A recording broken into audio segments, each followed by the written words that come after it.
আজকে এই এপিসোডের প্রথম যে ঘটনাটি শেয়ার করব, এই ঘটনাটি আমরা পেয়েছি মাশফিক ভাইয়ের কাছ থেকে। তো চলুন আজকের এপিসোডের প্রথম ঘটনায় চলে যাই।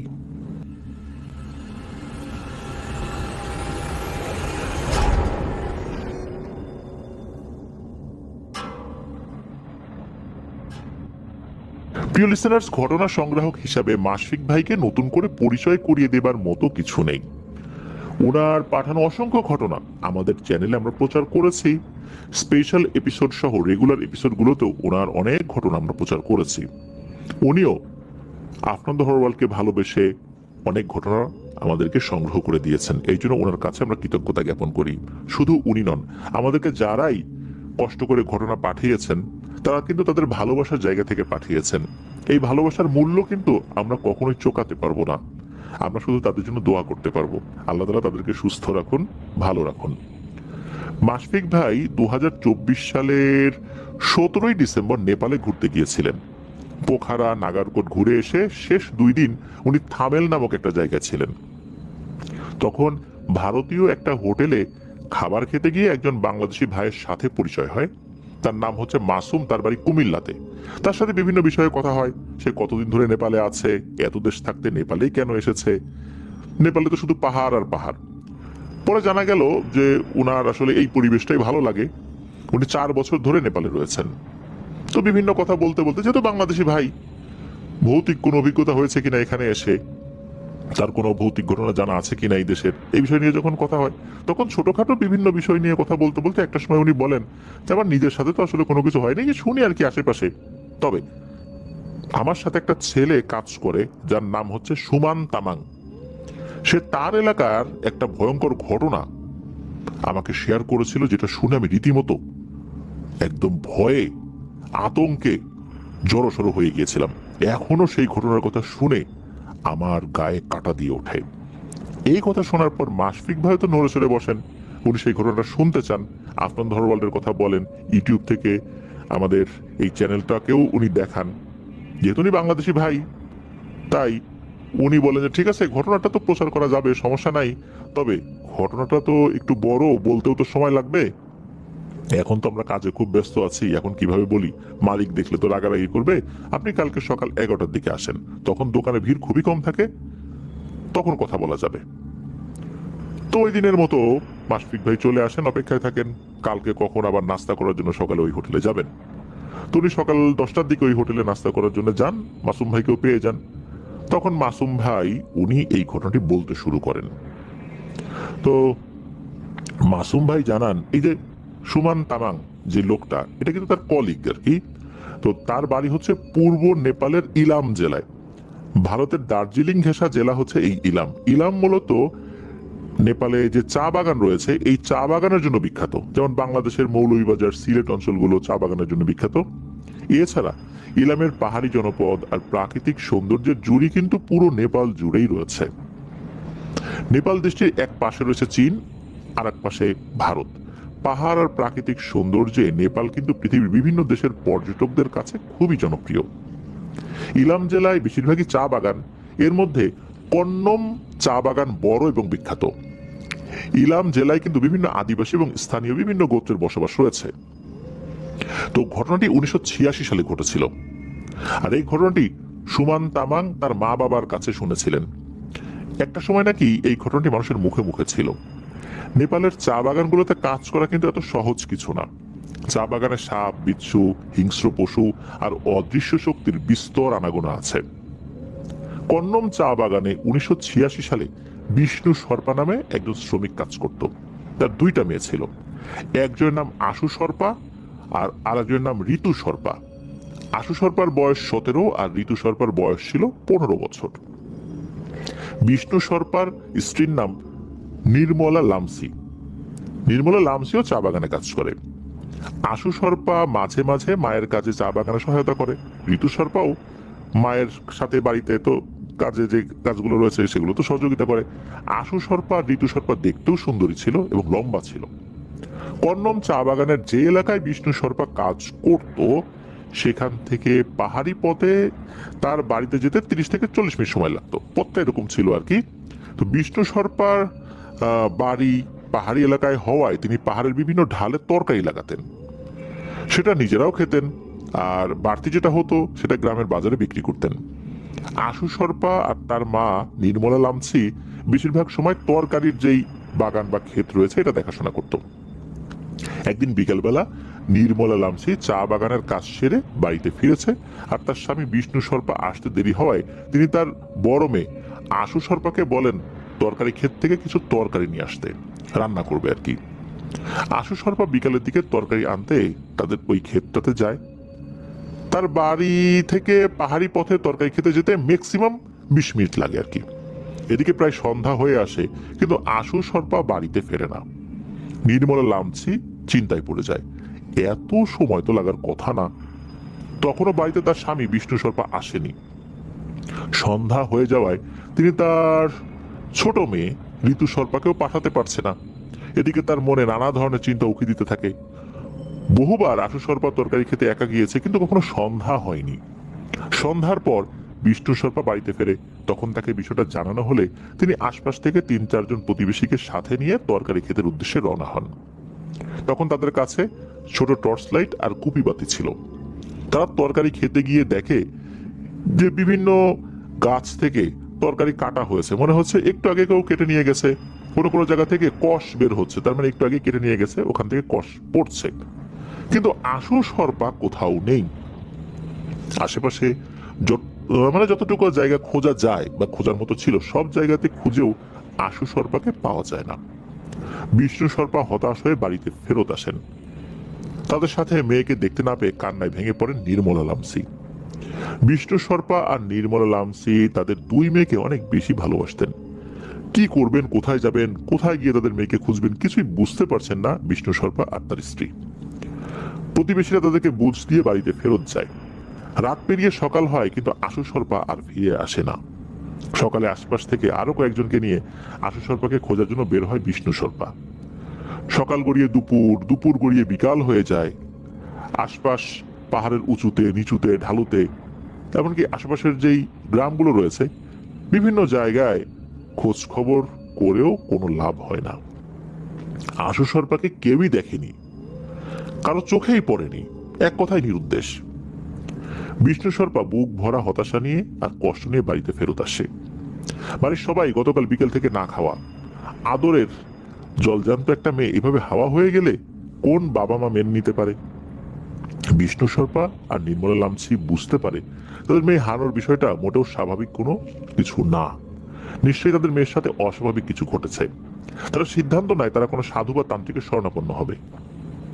এদিকে এই নির্মলা লামসি, অর্থাৎ এই যে মেয়েটা হারিয়ে গেছে তার নানা, সেও কিন্তু একজন তান্ত্রিক ছিল। এই জন্য নির্মলা লামসি বিষ্ণু সরপাকে বলে যে আমার বাবাকে বিষয়টা কি জানাবো। কিন্তু বিষ্ণু সরপা বলে আপাতত অন্য কারো কাছ থেকে খবর নেই, যদি একান্তই খুঁজে না পাওয়া যায় তাহলে তোমার বাবাকে জানানো যাবে। নির্মলা লামসি আর জোরাজুরি করেন না, কারণ তার বাবার বাড়ি 3-4 গ্রাম পরে। পাহাড়ি পথ দিয়ে এই 3-4 গ্রাম হেঁটে যেতেও কিন্তু অনেক সময় লাগে। এই সময়ের মধ্যে তার মেয়েকে অন্য জায়গায় হয়তো ওনারা খুঁজবেন এরকম চিন্তা করেছেন। আর মেয়ে তো এরকম সন্ধ্যার সময় তার নানা বাড়িতে চলে যাবে, এমনটা তো হওয়ার কথা না। তো তার বাবাকে জানিয়ে এই বিষয়টা সুরাহা করতেও তো সময় লাগতে পারে। তো ওই দিন বিষ্ণু সরপা তাদের পাশের গ্রামের এক তান্ত্রিকের কাছে যায়। তিনি এলাকার নাম করা একজন তান্ত্রিক ছিল। মানুষ তার কাছে গেলে অনেক সমস্যার সমাধানের চেষ্টা উনি করতেন, সমস্যার সমাধান হতো। তো বিষ্ণু সরপা তান্ত্রিকের কাছে গিয়ে তার মেয়ে হারানোর বিষয়টা খুলে বলে। তখন তান্ত্রিক তাকে বলে তুই বস, আমি ঘর থেকে আসছি। প্রায় 30 মিনিট পর ঘর থেকে বের হয় তান্ত্রিক। তান্ত্রিক বের হয়ে যেটা বলে সেটা শুনে বিষ্ণু সর্পা যেন আকাশ থেকে পড়ে। তান্ত্রিক বলে আমি আশেপাশের কয়েক গ্রাম খুঁজলাম, কোথাও আমি তোর মেয়েকে দেখতে পেলাম না। এমনকি কোনো অদৃশ্য শক্তি নিয়ে গেছে কিনা সেটারও কোনো তথ্য পেলাম না। বিষয়টাতে আমি অনেক অবাক হয়েছি। জীবিত বা মৃত যেটাই হোক আমি খবর পাওয়ার কথা, কিন্তু জীবনে প্রথমবার কোনো তথ্যই পাইলাম না। এই কাজ আমাকে দিয়ে হবে না, তোর অন্য কারো কাছে যা। তবে আমার ধারণা তোর মেয়ে অধরার কাছে। অধরা নির্দিষ্ট কোনো জিন জাতির নাম না, তবে এদের কাছে গেলে এদের কাছে কোনো তথ্য পাওয়া যায় না, এটাকে অধরা বলে। এই সমস্ত কিছু শোনার পর বিষ্ণু সর্পা বলে আচ্ছা আসলে এই অধরা কে? তখন তান্ত্রিক বলে আসলে অধরা একটা অভিশাপ। ওটা শুনে তোর কোনো কাজ নেই, তুই অন্য কোথাও যা, এখানে সময় নষ্ট করে লাভ নাই, মেয়েটাকে তো খুঁজতে হবে। এসব শুনে বিষ্ণু সর্পার পায়ের নিচ থেকে যেন মাটি সরে যায়। তখন কি করবেন উনি বুঝে উঠতে পারছিলেন না, মনে হচ্ছিল এখনই উনি স্ট্রোক করে মারা যাবেন। তার জলজান্ত মেয়ে এভাবে হারিয়ে যাবে, তার কোনো খোঁজ খবর পাওয়া যাবে না, বাবা হয়ে এটা কি মেনে নেওয়া যায়? বিষ্ণু সর্পা বাড়িতে ফিরে তার স্ত্রীকে তান্ত্রিকের কথা খুলে বলেন। এদিকে তার স্ত্রী নির্মলা লামসি কান্নায় ভেঙে পড়েন। একদিকে মেয়ে হারানোর বেদনা, তারপর মেয়ের জীবিত অবস্থা না মৃত অবস্থা আছে এখন এটাও জানা যাচ্ছে না। এটা আসলে যে কোনো মা বাবার জন্য খুবই বেদনাদায়ক একটা ব্যাপার। এদিকে বিষ্ণু সর্পা নির্মলা লামসির এই ভেঙে পড়া দেখে উনিও আরো ভেঙে পড়েন। তখন তিনি তার বাড়ি থেকে প্রায় 2 গ্রাম পর পাহাড়ের চূড়ায় একজন বৌদ্ধ ভিক্ষু ছিল, তার কাছে যাবার সিদ্ধান্ত নেন। তাকে বৌদ্ধ ভিক্ষু বা মং বলা হতো। তিনি নাকি এক সিদ্ধ মহাপুরুষ, উনি মানুষের উপকারই শুধু করতেন। ওনার কাছে গিয়ে কেউ যে কোনো ক্ষতি করার কথা বলবে এমন সাহসও কারো ছিল না, এমন একজন সিদ্ধ পুরুষ ছিলেন উনি। আর এমনিতেই পাহাড়ি পথ, তার উপর সেই 1986 সালের পথঘাট কেমন ছিল এটা তো বোঝাই যায়। তিনি তার এক প্রতিবেশীকে সাথে নিয়ে সেই বৌদ্ধ ভিক্ষুর বাড়ির উদ্দেশ্যে রওনা হন। হাঁটতে হাঁটতে প্রায় 4 ঘন্টা পর পাহাড়ি রাস্তা পাড়ি দিয়ে সেই বৌদ্ধ ভিক্ষুর বাড়িতে পৌঁছান। ততক্ষণে রাত 9টার মতো বেজে গেছে আনুমানিক। তারা গিয়ে দেখেন বৌদ্ধ ভিক্ষু কলা গাছের নিচে বসে কি যেন করছেন। বাড়িতে কারো উপস্থিতি টের পেয়ে কয়েক মিনিট পর বৌদ্ধ ভিক্ষু তাদের দিকে এগিয়ে আসেন। এত রাতের বেলায় পাহাড়ি এলাকায় এই পাহাড়ি চূড়ায় দুইজনকে দেখে বৌদ্ধ ভিক্ষু অবাকই হন। তিনি তাদেরকে বলেন যে তোমরা এখানে কেন এসেছো, তাও আবার এত রাত্রে, বলো তো। তখন বিষ্ণু সর্পা তার মেয়ে হারানোর বিষয়টা খুলে বলেন। তখন বৌদ্ধ ভিক্ষু তাদের বলে দেন, তোমরা বাবু অন্য কোথাও যাও, আমার এখন বয়স হয়ে গেছে, আমি জানি না তোমার মেয়ে কেন হারিয়ে গেছে। এই সমস্ত কাজ করতে গেলে শরীরের উপর অনেক ধকল যায়, আমার শরীর এখন অনেক কিছু নিতে পারে না, একটা সময় করছি অনেক কিছু। তখন বিষ্ণু সর্পা ওই বৌদ্ধ ভিক্ষুর পা জড়িয়ে ধরে কান্নাকাটি করতে থাকেন এবং বলেন, আমি সব জায়গায় গিয়ে ফেরত এসেছি, ব্যর্থ হয়েছি, আমি আর পারছি না। আমার মেয়েটা আজ 2 দিন ধরে হারিয়ে গেছে, কোনো বাবাকে এটা সহ্য করতে পারে? আপনি আমার জায়গায় থাকলে কি এটা মেনে নিতে পারতেন? এই সমস্ত কথা শুনে বৌদ্ধ ভিক্ষুর মনটা নরম হয়।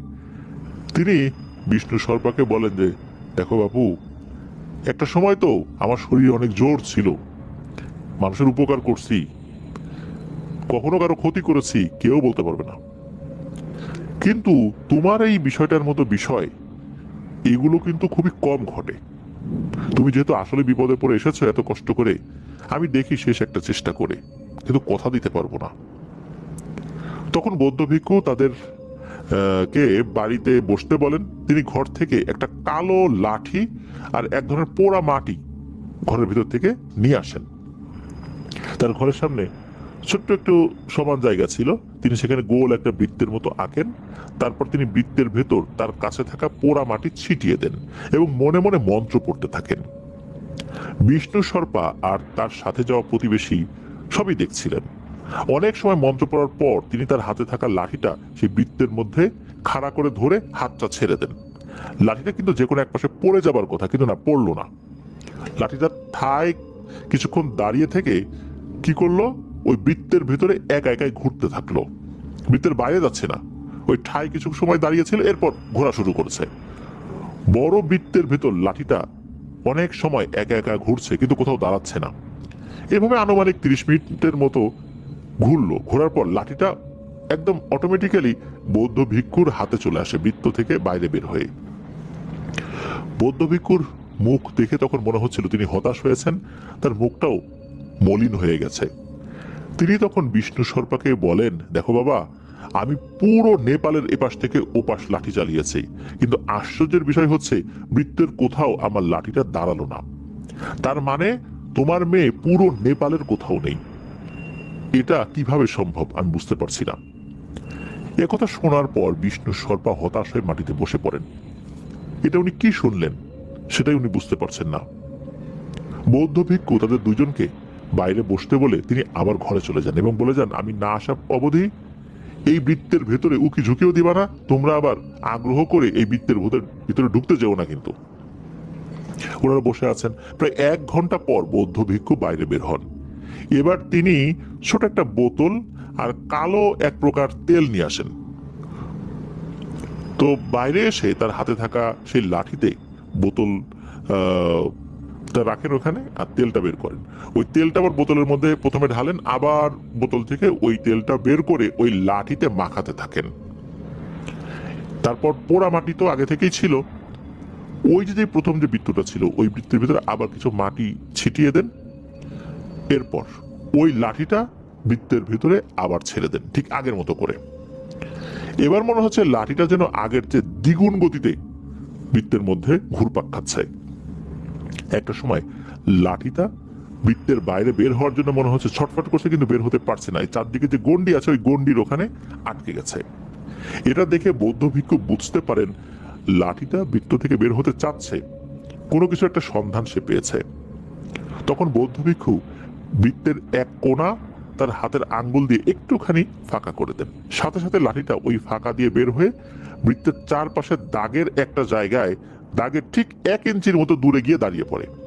তখন ওই যে যিনি বৃদ্ধ এই ভিক্ষু, উনি এগিয়ে যান, লাঠিটা যেখানে দাঁড়িয়ে পড়েছে ওইখানে গিয়ে একটা ছোট্ট গোল দাগ দেন এবং বড় বৃত্তটাও মুছে ফেলেন আর লাঠিটাও উঠিয়ে ফেলেন। এরপর তিনি আবার ঘরে গিয়ে ছোট্ট একটা আয়না বের করেন। সেই আয়না ওই ছোট গোল দাগের উপরে রেখে সেই পোড়া মাটিতে কিছু একটা পরে ফু দিয়ে আয়নায় ছিটিয়ে দেওয়ার সাথে সাথে আয়নায় আগুন ধরে যায়। আগুন দাউ দাউ করে জ্বলছিল। অবাক করা বিষয় হচ্ছে যে আয়নার উপর আগুন জ্বলছে, আয়না কিন্তু পুড়ছিল না, এমনকি পোড়া কোনো গন্ধও ছিল না। বৌদ্ধ ভিক্ষু আয়নার ভেতরে অনেক সময় কি যেন দেখলেন। এরপর আবার সেই পোড়া মাটিতে কিছু একটা পরে ফু দিয়ে আয়নায় ছিটালেই ধপ করে আগুন নিভে যায় চোখের পলকেই। বিষ্ণু সর্পা আর তার প্রতিবেশী সব দেখছিলেন আর অবাক হচ্ছিলেন, সেই সাথে ভয়ে কাঠ হয়ে যাচ্ছিলেন। এরপর বৌদ্ধ ভিক্ষু বিষ্ণু সর্পাকে যেটা বলেন সেটা শোনার জন্য তিনি মোটেও প্রস্তুত ছিলেন না। তিনি কেন, পৃথিবীর কোনো বাবা এটা সহ্য করতে পারবে না। বৌদ্ধ ভিক্ষু বলেন, তোমার মেয়ে তরকারি ক্ষেত থেকে তরকারি নিয়ে বাড়ির উদ্দেশ্যে যখন রওনা হয়েছে তখন ওই পথ দিয়ে তিলক শ্রেণীর একদল পিশাচ যাচ্ছিল। ওরা বিভিন্ন পাহাড়ের ভেতরে যে সমস্ত গুহা থাকে সেসব গুহার ভেতরে পাথরের নিচে বসবাস করে। ওই পিশাচগুলো যাওয়ার পথে পাহাড়ি একটা গাছের নিচে বিশ্রাম নিচ্ছিল। ওরা ভারত থেকে চীনে যাচ্ছিল। ওরা মূলত নেপালের সীমান্ত ঘেঁষা চীনের ভূখণ্ডে থাকে। তোমার মেয়ে যখন ওদিকে যাচ্ছিল ওদের একজনের মাথার উপর ওই মেয়েটার পায়ের আঘাত লাগে। মাথার উপরে তোমার মেয়েটা পা উঠিয়ে দিয়েছিল, মানে পায়ের পাড়া লেগেছিল। এই কারণে ওরা এতটাই ক্ষিপ্ত হয়ে যায় যে মেয়েটাকে হ্যাচকা টান দিয়ে এক পাশে নিয়ে যায় আর সাথে সাথে মেয়েটার শরীরের সমস্ত রক্ত পান করে ওখানেই মেরে ফেলে।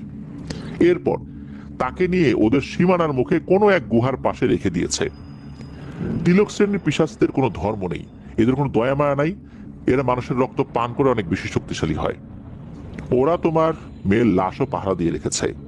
ওরা এমন এক মায়াজাল সৃষ্টি করে তোমার মেয়েকে রেখে দিয়েছে যে অনেক বড় ধরনের শক্তিশালী কোনো শক্তি ছাড়া তোমার মেয়েকে ওখান থেকে কেউ আনতে পারবে না। আর সাধারণ কবিরাজ তান্ত্রিকটা তো ওর কোনো খোঁজই পাবে না, আনা তো বহু দূরের কথা। জীবনে অনেক জটিল জিনিস সমাধান করেছি, কিন্তু এত জটিল আগে কখনো আমার চোখে পড়েনি। আমি চেষ্টা করব তোমার মেয়েকে ফিরিয়ে আনার। এ কথা শোনার পর বিষ্ণু সর্পা কান্না ভরা কণ্ঠে বলেন, আমার মেয়েটার লাশটাও যেন আমরা পাই। ওর মা, ওর ছোট বোন ওর অপেক্ষায় আছে। লাশটা পেলেও মনকে সবাই বুঝ দিতে পারবো। তখন বৌদ্ধ ভিক্ষু বলেন, ওই পিশাচগুলো কারো কথাই শোনে না, ওরা খুবই আক্রমণাত্মক। আমি শেষ চেষ্টা করব তোমার মেয়েকে ফিরিয়ে দেয়ার, এটা আমার জীবনের একটা ওয়াদা। বৌদ্ধ ভিক্ষু বলেন, তোমরা আজ রাতে আমার বাড়িতে থাকো, সকালে যাবে, আমি দেখছি কি করা যায়। ওই রাতে তারা বৌদ্ধ ভিক্ষুর ওখানে থেকে যায়। সকালবেলা বৌদ্ধ ভিক্ষু বিষ্ণু সর্পাকে ডেকে বলেন, পরিস্থিতি কিন্তু খুবই জটিল, কোনো কিছুতেই পিশাচগুলো তোমার মেয়েকে ফেরত দিতে চাইছে না। আমি গত রাতে 3টা জিনকে পাঠিয়েছিলাম ওই মেয়েটাকে আনতে। তার ভিতর 2টো জিনকে ওরা নির্মমভাবে হত্যা করে পাথর চাপা দিয়ে রেখেছে। আর একটা জিন কোন রকমে জান নিয়ে ফেরত এসেছে, এসে এইসব তথ্য আমাকে দিয়েছে।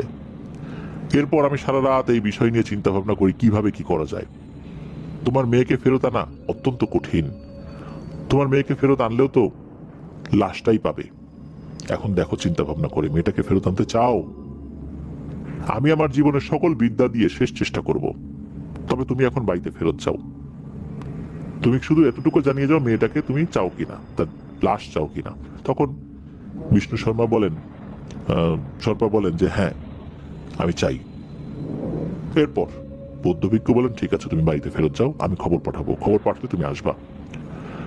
বিষ্ণু শর্মা মনে পাথর বেঁধে বাড়িতে ফেরত আসেন এবং তার স্ত্রীকে সবকিছু খুলে বলেন। এসব শুনে তার স্ত্রী কান্নায় ভেঙে পড়েন। তার মেয়ের এভাবে মৃত্যু হবে এটা উনি মানতেই পারছিলেন না। বিষ্ণু শর্মা আর নির্মলা লামসি অপেক্ষায় থাকেন কখন তার মেয়ের মৃতদেহ তারা পাবেন। এখানে একটা কথা বলে রাখা ভালো যে ওই বৌদ্ধ ভিক্ষু বলে দিয়েছিলেন যে ওদের কাছে কোনো মানুষের লাশ থাকলে এটা কিন্তু সহজে পচে না, তাই কয়েকদিন হয়ে গেলেও ওই মেয়েটার লাশে কোনো পচন ধরেনি। তো যাই হোক, এভাবে সকাল গড়িয়ে বিকাল, বিকাল গড়িয়ে রাত, রাত গড়িয়ে সকাল হয়, একদিন যায়, 2 দিন যায়, 3 দিন যায়, কোনো খোঁজ খবর আসে না। বিষ্ণু শর্মা চিন্তা করেন তিনি আবার বৌদ্ধ ভিক্ষুর কাছে যাবেন কিনা। বৌদ্ধ ভিক্ষু বলেছিলেন যে এখানে তো আসার দরকার নাই, উনি খবর পাঠাবেন। কিন্তু 3 দিন পার হয়ে গেলেও কোনো খোঁজ খবর যেহেতু পাওয়া যাচ্ছে না, চিন্তা আরো বাড়তে থাকে। মানুষ জীবিত মানুষকে ফিরে পেতে কত কিছুই না করে, কিন্তু মৃত মানুষকে ফিরে পেতেও যে এত কষ্ট করতে হবে এবং এই কাজটাও যে এতটা কঠিন এটা আসলে তাদের জানা ছিল না। 5 দিন হয়ে গেল তাদের মেয়ে নিরুদ্দেশ।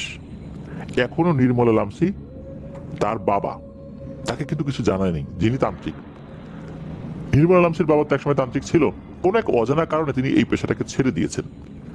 তো 4র্থ দিনের মাথায় ওই বৌদ্ধ ভিক্ষু বিষ্ণু শর্মার বাড়িতে খবর পাঠান যে তাকে এখনই বৌদ্ধ ভিক্ষু ডেকেছেন, খুবই জরুরি। তিনি তখনই বৌদ্ধ ভিক্ষুর বাড়ির উদ্দেশ্যে রওনা দিয়ে দেন ওই লোকটার সাথে। একটা সময় তিনি বৌদ্ধ ভিক্ষুর কাছে পৌঁছান, ততক্ষণে সূর্য পশ্চিম আকাশে অনেকটাই হেলে পড়েছে। বৌদ্ধ ভিক্ষু অনেকটা গম্ভীর কণ্ঠে বিষ্ণু শর্মাকে বলেন, তুমি যাওয়ার পর আমি বিভিন্ন মাধ্যমে অনেক চেষ্টা করেছি তোমার মেয়েকে ফিরিয়ে আনার, কিন্তু কোনো কিছুতেই যখন কাজ হচ্ছিল না তখন আমি নিজেই পিশাচদের কাছে যাব বলে সিদ্ধান্ত নিলাম। জানতাম সেখানে আমার মৃত্যু ঝুঁকি রয়েছে, কিন্তু আমার জন্য যদি একজন অসহায় মানুষের উপকার হয় সেটাই আমার মানব ধর্মের শান্তি। আমাদের কিন্তু কোনো পরিবার হয় না, আমরা পরিবার থেকে খুব ছোটবেলায় বিচ্যুত হয়েছি। এই পেশায় আসতে গেলে সবকিছুই ছাড়তে হয়। তাই এই পেশার জন্য, মানুষের উপকারের জন্য প্রয়োজনীয় জীবনও দিতে হয়, এটাই গুরুর নির্দেশ। যেহেতু অনেক বয়স হয়ে গেছে, নতুন করে আর তেমন কোনো জটিল কাজ করতেও পারবো না। দেখি যদি মৃত্যুও হয় এটাতে আমার শান্তি হবে, এটাতে আমি নির্বাণ লাভ করব। এরপর চিন্তা করলাম কিভাবে এই তিলক পিশাচদের সীমানায় যাব। তখন আমি আমার অনুগত শক্তিধর ভালো পিশাচদের সাথে একের পর এক বৈঠকে বসলাম। তারপর সিদ্ধান্ত হলো ওরা আমাকে ওদের সীমানার কাছে দিয়ে আসবে, তারপর বাকিটা ওদের সাথে আমাকেই করতে হবে। আমি সেভাবে প্রস্তুতি নিলাম, যে কোনো কিছু ঘটতে পারে আমার সাথে, সেটা আমি জেনেই ওখানে যাবার প্রস্তুতি নিলাম, সিদ্ধান্তও নিলাম। আমি আজ রাতে সেখানে যাব, যদি বেঁচে ফিরতে পারি তাহলে তোমার মেয়েকে নিয়েই ফিরবো, আর যদি না ফিরি মনে কোনো কষ্ট রেখো না, ধরে নিও সৃষ্টিকর্তা এভাবেই আমার জীবনটা রেখেছিল, আর ওখানেই আমার জীবনটা শেষ হয়ে গেছে। এই কথা বলার পর উনি বলেন এখন তুমি চলে যাও। তখন বিষ্ণু শর্মা বাড়ির দিকে রওনা দেন। পরদিন সকালবেলা ভোরে কারো ডাকার শব্দে ঘুম ভাঙে বিষ্ণু শর্মা আর নির্মলা লামসির। তারা বাইরে বের হয়ে দেখেন বৌদ্ধ ভিক্ষু ঘরের বাইরে মাটিতে বসে আছেন, আর তার পাশে তার মেয়ের মৃতদেহ পড়ে আছে। বিষ্ণু শর্মা আর নির্মলা লামসি মেয়ের মৃতদেহ জড়িয়ে কান্নায় ভেঙে পড়েন। দেখতে পেলেন গলার কাছে দাগ রয়েছে আর শরীরে কোনো রক্ত নেই, একদম সাদা হয়ে গেছে, আর লাশে কোনো পচনও ধরেনি। বৌদ্ধ ভিক্ষু বিষ্ণু শর্মাকে বলেন আমাকে একটু পানি দাও। বিষ্ণু শর্মা ঘর থেকে পানি আনলে সেই পানি একটু মুখে দিলেন, বাকিটা দিয়ে মুখ ধুলেন ওই বৌদ্ধ ভিক্ষু। এরপর বিষ্ণু শর্মা বৌদ্ধ ভিক্ষুকে বলেন কিভাবে আমার মেয়েকে উদ্ধার করলেন। তখন বৌদ্ধ ভিক্ষু বলেন গতকাল গভীর রাতে আমার অনুগত পিশাচরা আমাকে তিলক জিনেদের সীমানার কাছে রেখে আসে। তারপর আমি সামনে তাকাতেই দেখি অন্ধকার, কিছুই দেখা যাচ্ছে না চারপাশে। অন্ধকারে সামনের দিকে কয়েক মিনিট হাঁটি, হঠাৎ কোনো কিছুর সাথে আমার ধাক্কা লাগে, আমি দাঁড়িয়ে যাই। কয়েক সেকেন্ড পর আমি অন্ধকারের ভেতরে চারপাশে যখন তাকিয়েছি তখন দেখি আমার চারপাশে শত শত লাল লাল চোখ আমার দিকে তাকিয়ে আছে। চোখগুলো এতটাই লাল ছিল, এটা দেখে মনে হচ্ছিল যে সেগুলো থেকে পোড়া আগুন বের হচ্ছে। আমি আমার শরীরে বিভিন্ন ধরনের তেল মেখে গিয়েছিলাম যাতে আমার শরীরে ওরা আঘাত করতে না পারে। তারপরও আমি আমার শরীর বন্ধ করলাম। হঠাৎ একটা আওয়াজ ভেসে আসলো স্থানীয় একটা ভাষায়। আমি ভাষাটা বুঝতে পারলাম না। এরপর নেপালি ভাষায় আর একটা আওয়াজ ভেসে আসে, যেটার অর্থ দরজা দিয়ে ভেতরে আয়। হঠাৎ অন্ধকারে দেখলাম সামনে বিশাল একটা লোহার দরজা। আমি দরজার কাছে যেতেই দরজাটা একা একাই খুলে গেল। আমি ভেতরে ঢুকেই দেখি চারপাশ আলোকিত। একটু আগে যে অন্ধকার ছিল এখানে তার কোনো ছিটে ফোটাও নেই। আমি ভেতরে গিয়ে দেখলাম বিভিন্ন চেয়ার বসানো আছে, আর ওই চেয়ারগুলোতে বামন আকৃতির অনেকগুলো অবয়ব বসে আছে। তাদের মাঝখানে বিশাল বড় একটা চেয়ারে 3-4টা মানুষের সমান একটা ব্যাঙ বসে আছে। সেই ব্যাঙের চোখ 3টা, আর চোখগুলো অনেক বড় বড়। মাথার উপর একটা মণি আছে, ওটার রং ছিল নীল, ওটা থেকে হালকা নীলাভ আলো বের হচ্ছিল। ওই অবয়বটাকে দেখেই বুঝতে পারি এটা ওদের মধ্যে প্রধান, অর্থাৎ সর্দার। তখন ওই বড় ব্যাংকটা মানুষের কণ্ঠে বলে ওঠে, তোর এত বড় সাহস, তুই আগে তোর অনুগত জিন পাঠিয়েছিস, সেগুলোকে মেরে পাথর চাপা দিয়েছি, আর একটাকে ধরতে পারিনি, এবার নিজেই এসেছিস মরার ঘরে। অনেক দম আছে রে তোর। আমি খোঁজ খবর নিয়ে জেনেছি তুই ভালো মানুষ এবং একজন ধর্মীয় সন্ন্যাসী, তাই তোকে এই পর্যন্ত আসতে দিয়েছি, তোকে এখনো মারিনি। তুই বল কেন এসেছিস সেখানে, এত সাহস কিন্তু ভালো না। তখন বৌদ্ধ ভিক্ষু বলেন, আপনারা যে মেয়েটাকে মেরে রেখে দিয়েছেন আমি ওকে নিতে এসেছি। ও বাবা মায়ের বড় মেয়ে। বাবা মা চা বাগানে কাজ করে সংসার চালায়। মা বাবার খুব আদরের মেয়ে। আমি জানতে পেরেছি ওর বেঁচে নেই, এবং সেটা ওর পরিবারকেও জানিয়েছি। পরিবারের শেষ আবদার আপনার কাছে তাদের মেয়ের মৃতদেহটা যেন তাদেরকে দিয়ে দেওয়া হয়। ধর্মীয় রীতিনীতি মেনে সেটা সৎকার তারা করতে চায়। মেয়েটার বাবা মা আপনার নিকট আকুল আবেদন জানিয়েছেন। এ কথা শোনার পর বিশাল দেহী ওই ব্যাঙের অবয়বটা চেয়ার থেকে দাঁড়িয়ে বিকট শব্দে হুঙ্কার দিতে থাকে আর শরীর ঝাঁকি দিতে থাকে। হঠাৎ করে ওখানে থাকা সকল বামন আকৃতির অবয়বগুলো চেয়ার ছেড়ে উঠে দাঁড়িয়ে যায়। একটা সময় পুরো জায়গাটা নিশ্চুপ হয়ে যায়। সর্দারের এই হুঙ্কারে মনে হচ্ছে ওরাও ভয় পাচ্ছে। এরপর দেখলাম ব্যাঙটা বামন আকৃতির অবয়বদের সাথে ভিন্ন ভাষায় কিছু একটা বলল। এভাবে কয়েক মিনিট পর ওই ব্যাঙটা আমাকে বলে, আমরা কোনো মানুষকে পছন্দ করি না। ওই মেয়ে আমাদের সদস্যদের একজনের মাথায় পাড়া দিয়েছে, এটা আমাদের জন্য চরম অপমানের, তাই ওকে ধরে রক্ত চুষে মেরে ফেলা হয়েছে।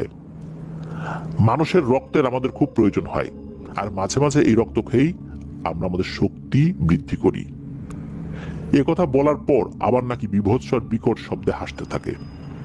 তখন আবার বলে ওঠে, ওর মা বাবা যেহেতু আমাদের কাছে ভিক্ষা চেয়েছে তাদের মেয়েকে, তাই আমরা ওদের মেয়েকে ফেরত দিচ্ছি। আর একটা কথা শুনে রাখ, তুই যে এখানে এসেছিস, তোকে আমি প্রাণে মারলাম না বা মারার নির্দেশ দিলাম না, কিন্তু তোর একটা বড় ক্ষতি কিন্তু হবে।